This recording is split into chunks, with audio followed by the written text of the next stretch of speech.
Olá, olá! É com muita satisfação que eu volto aqui hoje trazendo esse podcast, o Fluindo com Leveza.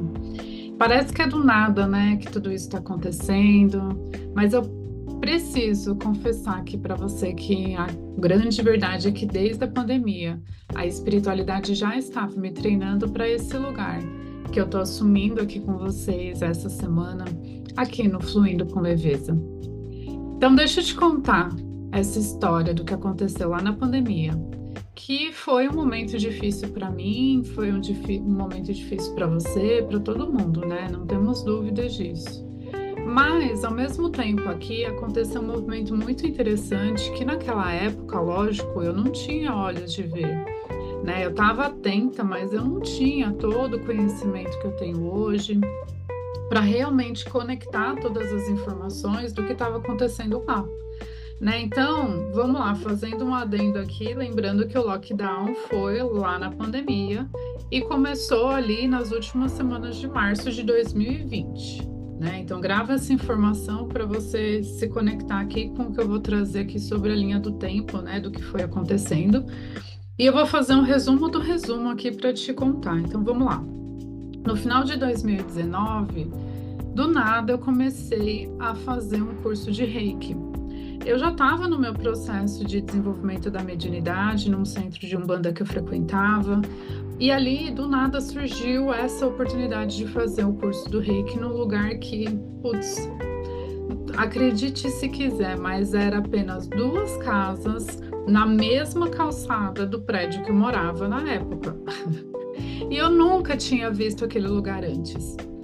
E aí, beleza, o processo do curso do Reiki, a gente geralmente faz o nível 1, depois a gente passa 21 dias aplicando os símbolos e o conhecimento recebido em nós mesmos ao longo daquele período. Depois a gente faz o nível 2, e aí em janeiro de 2020, então eu segui com o mesmo processo de 21 dias de tratamento, aplicando em mim mesma ali o Reiki. E naquela época, eu estava num processo de depressão, né? Eu estava procurando como sair daquela situação, porque eu realmente não queria continuar naquele lugar, né? Aquele vazio, aquela angústia. Então, eu fui seguindo ali os passos do que estava me sendo direcionado, porque eu pedia muito, mas muito mesmo. Eu rezava muito, porque eu queria sair daquele lugar, eu queria sair daquele processo. Naquele ano mesmo, né, no carnaval de 2020, então eu fui para Cunha, num retiro, no interior aqui de São Paulo, num lugar muito especial, super espiritualizado, que é o Espaço Flor das Águas, não sei se você conhece, mas lá é um lugar muito especial, pessoas muito queridas que eu já conhecia, algumas que eu fui conhecendo lá, porque eu fui sozinha, então eu fui, né, fazendo amizade, então foi muito especial porque é, isso é uma coisa que eu sempre faço, que eu fazia internamente quando eu não estava bem. Eu fugia para o mato e eu me conectava ainda mais com a espiritualidade, com a natureza. Então, esses sempre foram dois pontos muito fortes, né? Muito alicerces. Mas era uma coisa que eu não falava muito abertamente. Então, só as pessoas mais próximas que realmente sabiam disso.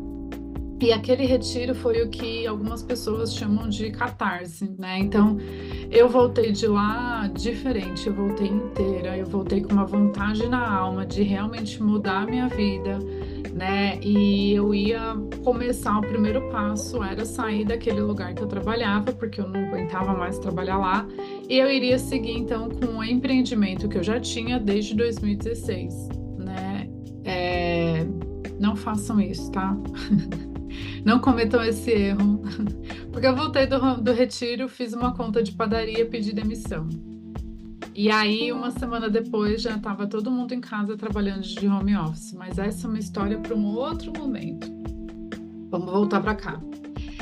No retiro, o mentor lá do espaço, ele trouxe um convite para a gente seguir com uma prática, né, que é uma prática católica da Quaresma, da gente ficar ali 40 dias de conexão, de alguma forma ali em contato, para a gente passar, né, pelo nosso momento de 40 dias no deserto, 40 dias em nós, em conexão. Então eu escolhi sim fazer esses 40 dias da Quaresma, Mas ao invés de me punir, de me tirar alguma coisa que, como muitas pessoas fazem, naquele momento eu optei por seguir com as meditações e as conexões do Reiki, né? Então, lembra que eu já tinha feito ali 2 ciclos de 21 dias? Na minha cabeça, fazer 40 dias ia ser tranquilo, né? Então, eu falei, bora, vou seguir nos 40 dias. Aqui realmente foi onde eu encontrei o meu alicerce. Porque eu não sabia que era aquilo que estava me salvando de não pirar durante a pandemia, né? E aí, me salvando por quê? Porque eu tinha muita facilidade, eu tinha muita sensibilidade de captar a energia do campo, dos ambientes, das pessoas. Então, seria muito fácil eu entrar na energia do medo, do desespero e dar uma surtada de leve ou até uma piorada do quadro de depressão que eu estava naquele momento, né? E aí, então, por escolha própria ou não, né? Porque hoje eu sei que eu estava sendo guiada pela espiritualidade, eu optei por fazer aquelas conexões e as orações pelo menos 2 vezes ao dia. Uma vez de manhã e uma vez à noite antes de dormir. E eu fiz os 40 dias e eu segui por todos os dias daquele ano. Voltando aqui para o nosso presente, né? Então, desde o final do ano passado, eu estou sendo guiada novamente para esse lugar de me fortalecer ainda mais nas minhas orações, nas minhas conexões, junto da apometria, que foi uma nova técnica que surgiu aqui para mim. E mais que isso, o chamado agora não é para eu fazer isso sozinha, né? Então, provavelmente é por isso que você está me ouvindo nesse momento. Para você também saber que esse provavelmente é o caminho que você deve fazer por aí. Se blindar energeticamente, se blindar propositalmente, conscientemente, né? Porque a energia nesse momento ela já está muito densa, ela já está diferente e vai piorar, né? Não vai melhorar por um bom tempo. Então é necessário que estejamos atentas à nossa energia. E aí uma coisa que é muito importante de eu trazer aqui para você, não é sobre religião, não é sobre a minha espiritualidade, sobre a minha forma de fazer, mas é sobre você entender qual é a sua forma de se conectar junto à sua espiritualidade, de você perceber, de você se observar em quais são as suas orações que vão te manter em presença, que vão te manter bem, né? Então, antes de tudo isso, um simples Pai Nosso atrás do outro, virava um mantra. Começava um, terminava outro. Começava um, né? Terminava um, começava outro. Já me ajudava muito no meu dia a dia, né? Então, músicas elevadas de frequências energéticas altas também são um grande alicerce, são um grande ponto forte por aqui. E eu tenho a crença de que ninguém tem que nada, né? Não tem que. Mas o único tem que eu acredito é no cuidado que temos que ter com a nossa energia. Aquela energia que é o invisível aos olhos, mas que é extremamente essencial. Então, hoje eu quero trazer a minha contribuição aqui para você. E para quem sentir de se conectar através das harmonizações apométricas que eu estou desenvolvendo aqui ao longo dos meses, eu vou deixar para você um áudio que você pode escutar ao longo dos dias e incluir aí nas suas conexões, nas suas orações. Então eu sempre escuto essas harmonizações pela manhã e à noite antes de dormir.